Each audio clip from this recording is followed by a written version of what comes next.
حضور پاک صلی اللہ علیہ وآلہ وسلم نے ارشاد فرمایا، آیت المنافق ثلاث، اذا حدث کذب واذا وعد اخلف واذا اؤتمن خان۔ حضور پاک صلی اللہ علیہ وآلہ وسلم نے اس حدیث مبارکہ کے اندر منافق کی علامات بتائی ہیں۔ اب منافق کے بارے میں پہلے وضاحت کرنا ضروری ہے۔ منافق کے دو طبقے ہیں، یعنی منافق کی دو قسمیں ہیں۔ ایک نفاق اعتقادی ہوتا ہے اور ایک نفاق عملی ہوتا ہے۔ نفاق اعتقادی کہ مثال کے طور پر ایک آدمی ہو، اس کا یہ عقیدہ ہے کہ زبان سے اللہ اور اللہ کے رسول کو مانتا ہے، لیکن دل سے اللہ اور اللہ کے رسول کا انکار کرتا ہے، یہ منافق اعتقادی ہے اور یہ کافر ہے، اور یہ مشرک اور کافر سے بھی یہ بدتر ہے۔ منافق جو ہے یہ اس قسم کا منافق، اس کے بارے میں اللہ تعالیٰ نے ارشاد فرمایا، ان المنافقین فی الدرک الاسفل من النار، کہ بے شک جو منافقین ہیں وہ جہنم کے سب سے نچلے طبقے میں ہوں گے۔ جہاں جہنم کا زیادہ عذاب ہے، جہاں عذاب سخت ہے، وہاں پر یہ ہوں گے۔ تو ایک ہے نفاق اعتقادی اور ایک ہے نفاق عملی، کہ زبان سے بھی اللہ اور اللہ کے رسول کا اقرار کرتا ہے، دل سے بھی تصدیق کرتا ہے، لیکن اعمال منافقوں والے، اعمال نفاق والے، ان کی آپ صلی اللہ علیہ وسلم نے علامات بتائی ہیں۔ اب ہمیں ٹھنڈے ذہن کے ساتھ اور اطمینان کے ساتھ یہ سوچنا چاہیے کہ ہم مسلمان ہیں، کہیں ہمارے اندر نفاق کی کوئی علامات تو نہیں، نفاق کی کوئی علامات تو نہیں جو حضور پاک صلی اللہ علیہ وسلم نے بتائی۔ آپ صلی اللہ علیہ وسلم نے منافق کی 4 علامات بتائی، بخاری شریف کی بھی حدیث ہے، مسلم شریف کی بھی حدیث ہے۔ اب جس آدمی کے اندر ایک علامت پائی جائے گی وہ ایک درجے کا منافق ہوگا، جس کے اندر 2 علامات پائی جائیں گی وہ دوسرے درجے کا منافق ہوگا، جس کے اندر 3 علامات پائی جائیں گی وہ تیسرے درجے کا منافق ہوگا، اور جس کے اندر 4 علامات پائی جائیں گی وہ چوتھے درجے کا منافق ہوگا۔ تو اب یہ غور سے سننا چاہیے کہ کوئی منافق کی علامت ہمارے اندر تو نہیں ہے۔ تو آپ صلی اللہ علیہ وسلم نے پہلی علامت یہ بتائی، اذا حدث کذب، منافق جب بولتا ہے تو جھوٹ بولتا ہے، جب منافق بولتا ہے تو جھوٹ بولتا ہے، یہ منافق کی پہلی علامت ہے۔ اگر کسی کے اندر یہ علامت پائی جا رہی ہے تو اس کے اندر ایک درجے کا نفاق موجود ہے، کیونکہ آپ صلی اللہ علیہ وسلم کی بات تو کبھی بھی غلط نہیں ہو سکتی۔ یہاں تک کہ ابو داؤد شریف کے اندر حدیث آتی ہے، حضرت اسماء رضی اللہ تعالی عنہا کا بیٹا بچوں کے ساتھ کھیل رہا تھا، حضور پاک صلی اللہ علیہ وسلم وہاں سے کہیں جا رہے تھے، تو اسماء رضی اللہ تعالی عنہا نے اپنے بیٹے کو بلایا، وہ دوسرے لڑکوں کے ساتھ کھیل رہا تھا۔ تو اب بچے جب کھیل میں مصروف ہوں، جب کھیل رہے ہوں تو وہ کہاں بات سنتے ہیں۔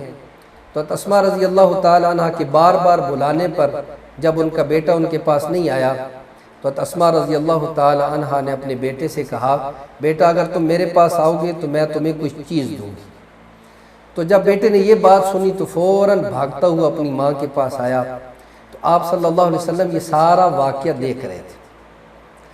جب بیٹا حضرت اسماء رضی اللہ تعالیٰ عنہ کے پاس آیا تو حضرت اسماء رضی اللہ تعالیٰ عنہ نے اس کا ہاتھ پکڑ کر چلنے لگی، تو حضور پاک صلی اللہ علیہ وسلم نے اس وقت ارشاد فرمایا، اسماء، جو تو نے اپنے بیٹے سے کہا ہے نا کہ میرے پاس آؤ گے تو میں تمہیں کوئی چیز دوں گی، اب اس کو چیز دو، اگر چیز نہیں دو گی تو یہ بھی جھوٹ شمار ہوگا۔ یہ بھی جھوٹ شمار ہوگا۔ تو یہاں یہ بھی بات ذہن نشین کرنی چاہیے کہ بعض مائیں اپنے بچوں کو اس طرح بات کہتی رہتی ہیں، تو اس حدیث سے پتہ چلا کہ یہ بھی جھوٹ ہے، یہ بھی جھوٹ ہے۔ تو منافق کی ایک علامت جو ہے وہ جھوٹ بولنا بھی ہے۔ لیکن آج کا زمانہ دیکھ لیجئے، بعض لوگ تو اتنی بڑی بات کہہ دیتے ہیں کہ جی جھوٹ کے بغیر تو گزارا ہی نہیں، جھوٹ نہ بولے تو ہمارا کاروبار نہیں چلتا، جھوٹ نہ بولے تو ہمارا کوئی کام ہی نہیں ہوتا۔ تو یہ دوستو، یہ ایمان کو خطرے میں ڈالنے والی یہ بات ہے کہ اللہ تعالیٰ نے جو چیز حرام کی ہے اور مسلمان کہہ رہا ہے کہ اس کے بغیر گزارا نہیں ہوتا۔ نہیں تو پہلے لوگوں کی تاریخ پڑھیے، وہ جو مرضی ہو جاتا لیکن کبھی جھوٹ نہیں بولتے تھے، کبھی جھوٹ نہیں بولتے تھے، جتنا مرضی نقصان ہونے کا ان کو خطرہ ہوتا لیکن کبھی جھوٹ نہیں بولتے تھے۔ جیسے مفتی الہی بخش صاحب رحمۃ اللہ علیہ، یہ ہندوستان میں بہت بڑے ایک اللہ کے ولی گزرے ہیں، ان کے بارے میں اب مشہور تھا کہ یہ کبھی جھوٹ نہیں بولتے، کبھی جھوٹ نہیں بولتے۔ یہ بہت بڑی صفت ہے مومن کی کہ کبھی جھوٹ نہیں بولتا۔ تو اب واقعہ یوں پیش آیا کہ ایک زمین کا ٹکڑا تھا، مسلمان کہتے تھے ہمارا ہے، ہندو کہتے تھے ہمارا ہے، اس پر ان میں جھگڑا شروع ہو گیا۔ تو بات چلتے چلتے مقدمہ پیش ہوا جج کے پاس۔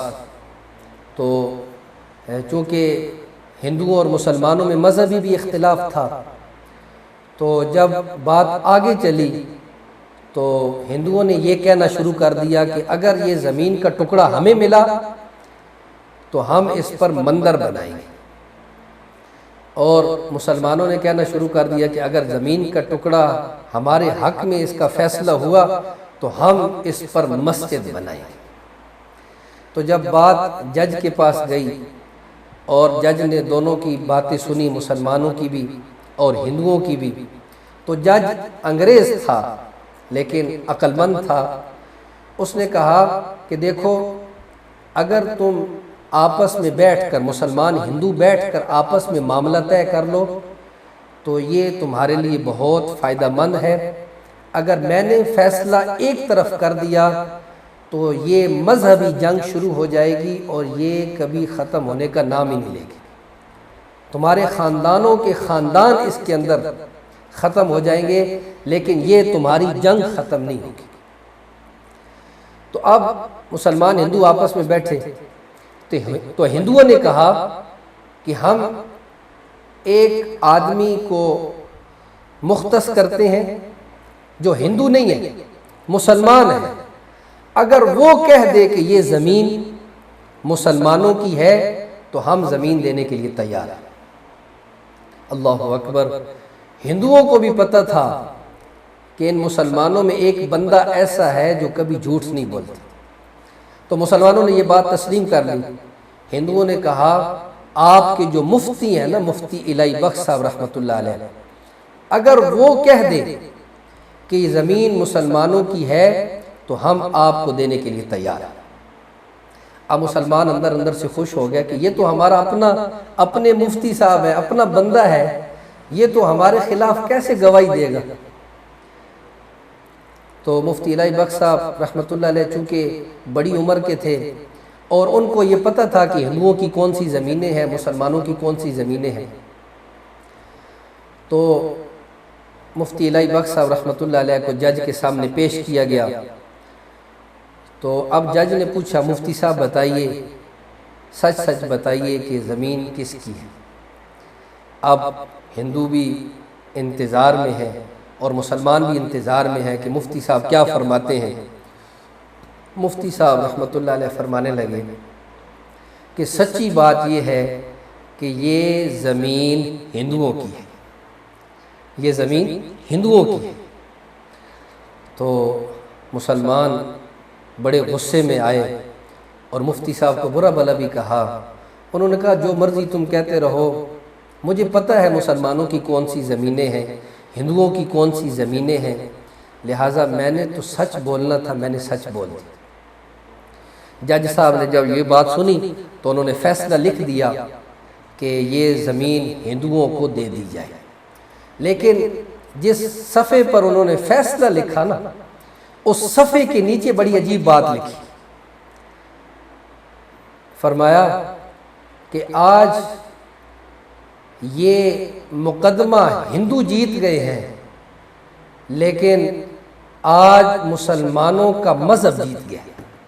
آج مسلمانوں کا جو مذہب ہے نا وہ جیت گیا ہے، اور ظاہری طور پر مسلمان ہار گئے ہیں، لیکن جو مسلمانوں کا آج مذہب ہے نا وہ آج جیت گیا ہے۔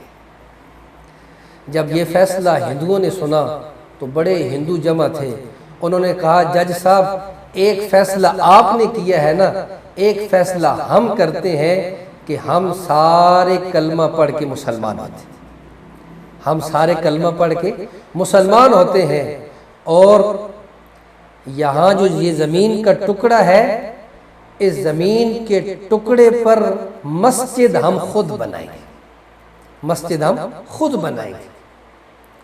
تو دوستو ایسے وہ لوگ پکے تھے کہ جو مرضی ہو جاتا کبھی جھوٹ نہیں بولتے۔ آج تو اللہ معاف کرے بعض دفعہ آدمی مذاق میں بھی جھوٹ بولتے، مذاق میں بھی جھوٹ بولتے۔ حضور پاک صلی اللہ علیہ وسلم نے ارشاد فرمایا جب آدمی جھوٹ بولتا ہے تو اس کے منہ سے اتنی بدبو آتی ہے، جو منہ کے قریب فرشتے ہوتے ہیں وہ بھی 1 میل دور بھاگ جاتے ہیں، وہ بھی 1 میل دور بھاگ جاتے ہیں۔ تو اس علامت، یہ جو نفاق کی علامت ہے، ہمیں دیکھنا چاہیے کہ کہیں ہمارے اندر موجود تو نہیں ہے۔ اذا حدث کذب، یہ پہلی نفاق کی علامت۔ دوسری علامت وَإِذَا وَعَدَ أَخْلَفَ، فرمایا منافق کی دوسری نشانی یہ ہے کہ جب کسی کے ساتھ وعدہ کرتا ہے تو وعدہ خلافی کرتا ہے، جب کسی کے ساتھ وعدہ کرتا ہے تو وعدہ خلافی کرتا ہے۔ ایک وعدہ ہوتا ہے، ایک معاہدہ ہوتا ہے، دونوں میں تھوڑا سا فرق ہے۔ آدمی کسی کے ساتھ انفرادی طور پر کوئی وعدہ کرے تو اس کو وعدہ کہتے ہیں، اگر جماعتی شکل میں یا بہت سارے افراد کے ساتھ اجتماعی طور پر یا حکومتی سطح پر کسی کے ساتھ کوئی بات کرے کہ یہ میں تمہارے لیے یہ کام کروں گا، اس کو معاہدہ کہتے ہیں۔ ان العہد کان مسئولا، اللہ تعالیٰ نے قرآن مجید کے اندر ارشاد فرمایا کہ جو تم کسی کے ساتھ معاہدہ کرتے ہو نا، اس معاہدے کے بارے میں تم سے پوچھا جائے گا۔ جس طرح آج کل کی حکومتیں عوام کے ساتھ معاہدہ کرتی ہیں کہ آپ ہمیں ووٹ دیں، ہم آپ کے لیے یہ کر دیں گے، ہم آپ کے لیے یہ کر دیں گے، تو اگر بعد میں وہ اپنا معاہدہ پورا نہیں کرتی تو یہ اپنے معاہدے کے اندر جھوٹی ہیں، اور یہ نفاق کی ایک علامت ہے۔ اسی طرح کسی کے ساتھ کوئی وعدہ کیا، وعدہ خلافی کی، اس وعدے کو پورا نہ کیا، تو فرمایا یہ بھی منافق کی ایک علامت ہے۔ اور تیسری علامت جو ہے وَإِذَا اؤْتُمِنَ خَانَ، تیسری علامت منافق کی فرمایا کہ جب اس کے پاس امانت رکھی جاتی ہے تو امانت میں خیانت کرتا ہے، امانت میں خیانت کرتا ہے۔ اب خیانت کی کئی قسمیں ہیں۔ ایک علمی خیانت، کہ اگر کسی شخص کو کوئی مسئلہ پتہ ہو، کوئی علم کی بات معلوم ہو، اور کوئی اس سے پوچھے تو وہ اس کو نہ بتائے یا غلط بتائے، تو یہ علمی خیانت ہے، یہ علمی خیانت ہے۔ اور بعض دفعہ مشورہ بھی امانت ہوتا ہے، مشورہ بھی امانت ہوتا ہے، کہ بعض دفعہ لوگ کسی سے مشورہ مانگتے ہیں کہ یہ میں کام کرنا چاہتا ہوں، آپ کا اس میں کیا مشورہ ہے؟ تو اگر وہ مشورہ اس کے حق میں جو بات صحیح ہو، اس کے لیے جو بات فائدہ مند ہو، اگر وہ اس کو نہ بتائے اور جان بوجھ کر اسے نقصان والی بات بتا دے، تو فرمایا یہ بھی خیانت کرنے والا ہے۔ ایک مالی خیانت ہوتی ہے کہ کوئی آدمی کسی کے پاس مال بطور امانت رکھوائے، تو اب خیانت یہ ہے کہ اس مال کو آدمی خرچ کر دے یا اس مال کو تبدیل کر دے، اس مال کو تبدیل کر دے، ان نوٹوں کو تبدیل کر دے، تو یہ بھی ایک قسم کی خیانت ہے۔ امانت یہ ہے کہ جس طرح آدمی جو پیسے جس حالت میں دے اسی طرح اس کو واپس کرنا یہ امانت ہے، اور اگر اس مال کو فی الحال خرچ کر دے اور اس کے بدلے میں اور نوٹ اس کو دے دے، یہ بھی ایک قسم کی خیانت ہے، فقہا نے تو یہاں تک لکھا ہے کہ پہلے دینار دراہم ہوتے تھے اور ایک تھیلے میں بند کر کے لوگ کسی کے پاس امانت رکھواتے تھے، تو فقہا نے لکھا ہے کہ جس رسی سے وہ تھیلا بند ہوتا تھا نا، یا دھاگے سے وہ تھیلا بند کیا جاتا تھا، اگر وہ دھاگا میلا بھی ہو جاتا تھا پھر بھی اس کو تبدیل کرنے کی اجازت نہیں ہوتی۔ یعنی جس طرح اس نے امانت رکھوائی ہے اسی طرح وہی نوٹ اس کو واپس کرنا یہ امانت ہے، لیکن اگر اس کو خرچ کر دیا، اس کو تبدیل کر دیا، تو یہ بھی ایک قسم کی خیانت ہے۔ تو یہ منافق کی تیسری علامت ہے، وَإِذَا اؤْتُمِنَ خَانَ، جب اس کے پاس امانت رکھی جاتی ہے تو خیانت کرتا ہے۔ چوتھی علامت منافق کی، وَإِذَا خَاصَمَ فَجَرَ، منافق کی چوتھی علامت فرمایا جب جھگڑا کرتا ہے تو گالیاں نکالتا ہے، جب جھگڑا کرتا ہے تو گالیاں نکالتا ہے، جس کے ساتھ خدا نخواستہ جھگڑا ہو گیا اب اس کو گالیاں دے رہا ہے، تو فرمایا یہ بھی ایک منافق کی نشانی ہے، یہ منافق کی نشانی ہے۔ لیکن اب تو مذاق میں بھی دوسروں کو گالیاں دی جاتی ہیں، مذاق میں بھی دوسروں کو گالیاں دے رہا ہوتا ہے بندہ۔ پہلے لوگ چلو جھگڑا ہوتا تھا اس وقت گالیاں دیتے تھے، اب مذاق میں بھی کوئی گالیاں ایک دوسرے کو دیتے ہیں، اور بعض بے وقوف ایسے ہیں کہ حیوانوں کو بھی گالیاں دے رہے ہوتے ہیں، جو حیوان ہیں، جو جانور ہیں، ان کو بھی گالیاں دے رہے ہوتے ہیں۔ لیکن پہلے زمانے میں جو مسلمانوں کا اگر خدا نخواستہ آپس میں جھگڑا ہو جاتا تھا تو مسلمان کوئی پڑھ رہا ہوتا تھا لا الہ الا اللہ، یا کوئی پڑھ رہا ہوتا تھا اعوذ باللہ من الشیطان الرجیم، یا کوئی درود شریف پڑھ رہا ہوتا تھا۔ آج بھی عربوں کی یہ عادت ہے، اگر خدا نخواستہ کوئی جھگڑا ہو جائے تو فوراً کہیں گے اللہم صلی علی محمد، اللہم صلی علی محمد، تو یہ اچھی عادت ہے۔ تو یہ منافق کی فرمایا چوتھی علامت یہ ہے کہ جب جس سے جھگڑا کرتا ہے تو اس کو گالیاں نکالتا ہے۔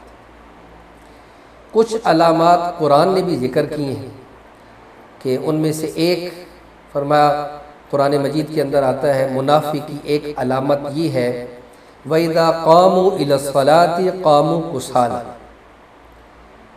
کہ نماز میں سستی کرتا ہے، نماز میں سستی کرتا ہے، یہ بھی نفاق کی ایک علامت ہے کہ نماز یا چھوڑ دے گا یا نماز میں سستی کرے گا، کھڑا ہوگا سست کھڑا ہوگا، تو یہ بھی فرمایا منافق کی علامت ہے۔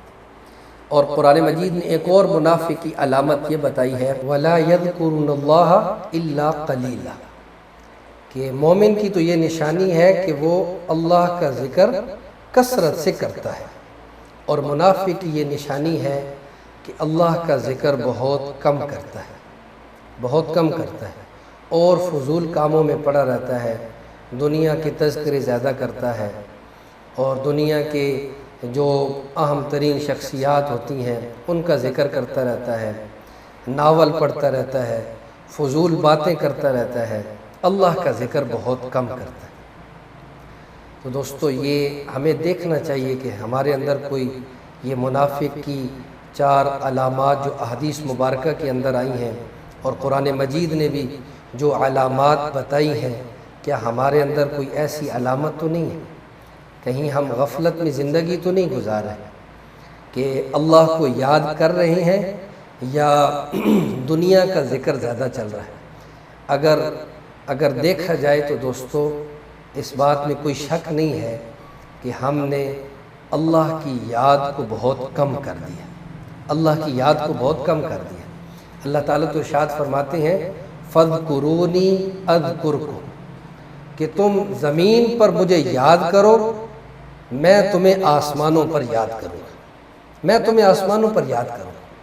لیکن دوستو آج اللہ کی یاد کے تذکرے، اللہ کا ذکر بہت کم ہو گیا ہے اور مخلوق کا ذکر بہت زیادہ ہو گیا ہے۔ اس وجہ سے ہمارا اللہ کے ساتھ تعلق کمزور ہو گیا ہے اور باقی اسباب کے ساتھ، مخلوق کے ساتھ ہمارا تعلق زیادہ ہو گیا۔ مختلف قسم کے آلات آ گئے ہیں جس کی وجہ سے اللہ کے ذکر سے ہمیں غفلت ہو رہی ہے۔ جیسے مثال کے طور پر یہ موبائل ہے، اب بعض لوگوں کی عادت ہے کہ ہر وقت موبائل میں دے، ہر وقت موبائل میں پڑی ہوئی، ہر وقت موبائل میں پڑی ہوئی۔ تو اب اس موبائل کے اتنے نقصانات سامنے آ رہے ہیں، آپس میں لوگوں کی محبتیں ختم ہو گئی ہیں۔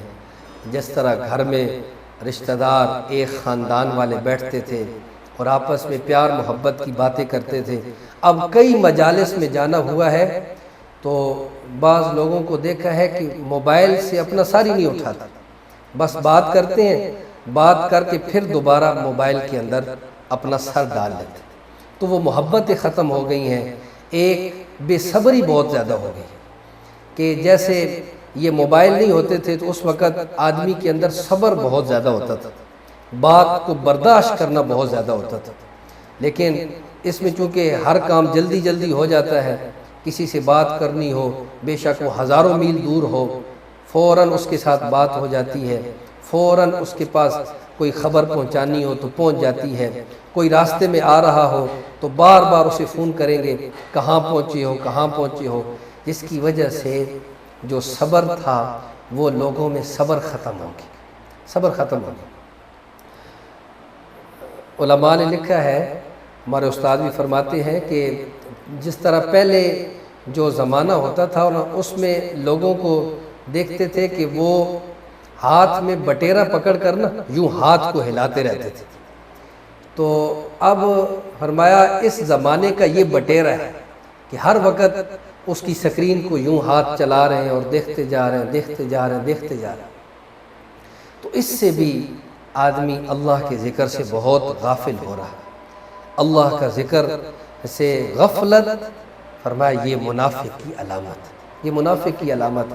جیسے وہ واقعہ مشہور ہے کہ ایک بچہ سکول میں پڑھتا تھا تو اس کی ماں بھی وہاں ٹیچر تھی، تو وہاں پیپر ہوئے تو ان پیپروں میں ایک یہ سوال تھا کہ آپ کیا بننا پسند کریں گے، آپ کیا بننا پسند کریں گے؟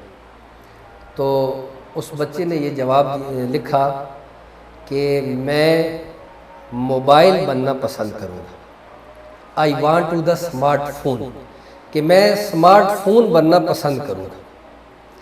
تو اس کی ماں جو کہ ٹیچر تھی وہ جب گھر میں آئی پیپر لے کر، تو جب پیپر چیک کر رہی تھی، اپنے بیٹے کا پیپر آیا، تو جب اس سوال کا جواب دیکھا تو وہ رونے لگی۔ تو اس کا خاوند آیا، اس نے کہا کیوں رو رہی ہے؟ کہا یہ پڑھو۔ کہا یہ کیا ہے؟ کہا ہمارے بیٹے کا یہ پیپر ہے اور اس میں ایک سوال ہے کہ آپ کیا بننا پسند کریں گے؟ تو بیٹے نے یہ جواب دیا کہ میں اچھا فون بننا پسند کروں گا۔ تو انہوں نے بیٹے سے پوچھا کہ بیٹا یہ آپ کی کیسی یہ پسند بنی ہے کہ آپ نے یوں کہا کہ میں اچھا موبائل بننا پسند کروں گا؟ تو بیٹے نے جواب دیا کہ میں اپنی ماں کو جب بھی دیکھتا ہوں وہ اپنے موبائل میں گم ہوتی ہے، جب میں باپ سے بات کرتا ہوں تو باپ بھی مجھے بس ایک بات کا جواب دے کر فوراً موبائل کے اندر گم ہو جاتا ہے۔ اس وجہ سے میں یہ سمجھا ہوں کہ دنیا کی سب سے جو اچھی چیز ہے وہ موبائل ہے، اس وجہ سے میں نے جواب دیا ہے کہ میں اچھا موبائل بننا پسند کروں۔ تو دوستو یہ ذکر سے غفلت، فرمایا جو منافق ہوتے ہیں وہ اللہ کا ذکر بہت کم کرتے ہیں۔ تو یہ منافق کی قرآن سے جو کچھ علامات ہیں، احادیث مبارکہ کے اندر کچھ علامات آئی ہیں، ہمیں اپنے اندر غور کرنا چاہیے کہ کہیں نفاق کی علامت ہمارے اندر ہے تو نہیں، اگر ہے تو اس کی فکر کرنی چاہیے کہ یہ علامات ہم سے ختم ہو جائیں، ہم اللہ تعالیٰ سے معافی مانگیں کہ یا اللہ ہمیں پتہ نہیں تھا یا غفلت کی وجہ سے ہم اس میں پڑے رہے، یا اللہ ہمیں معاف کر دے، اور اس کی فکر کرنی چاہیے۔ اللہ تعالیٰ سے دعا ہے اللہ تعالیٰ نفاق کی علامات سے ہماری حفاظت فرمائیں۔ وآخر دعوانا ان الحمد للہ رب العالمین۔